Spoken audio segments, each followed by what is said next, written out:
Goeiemôre, dit is Dinsdag die 13de Januarie. Vanoggend lees ons saam Matteus 3 vers 17. Hier by Jesus se doop in die Jordaanrivier. Met een sit 'n stem uit die hemel gesê: Dit is my geliefde seun, oor wie ek my verheug. God kom en hy sê, maar Jesus is sy seun. Hy is die een vir wie hy lief is. Hy is die een oor wie hy bly is.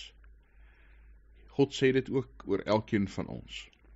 Want hy het vir Jesus na die aarde toe gestuur, om vir ons te kom vertel van sy koninkryk, om vir ons te sterf aan die kruis, om vir ons op te staan uit die dood. Onthou dat jy vir God kosbaar is, onthou dat God jou lief het. Hierdie God wat hierdie almagtige stem het, wat oor die aarde druis, wat die water laat bewe, wat aardbewings bring, wat plante kaalstroop en rotse oopskeer. Hierdie God sê ook dat hy jou lief het. Dis hierdie God wat vir jou ook kom soek het en kom kies het om deel te wees van sy koninkryk. Gaan leef met hierdie sekerheid dat God sy geliefde seun gestuur het vir jou. Hemelse Vader, dankie dat ons in u liefde kan leef.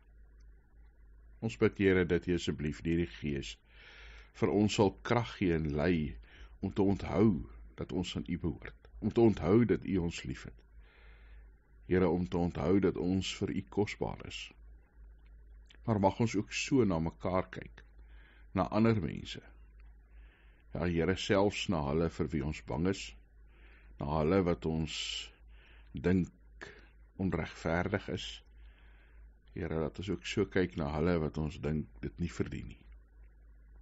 Want u is 'n God van genade en liefde.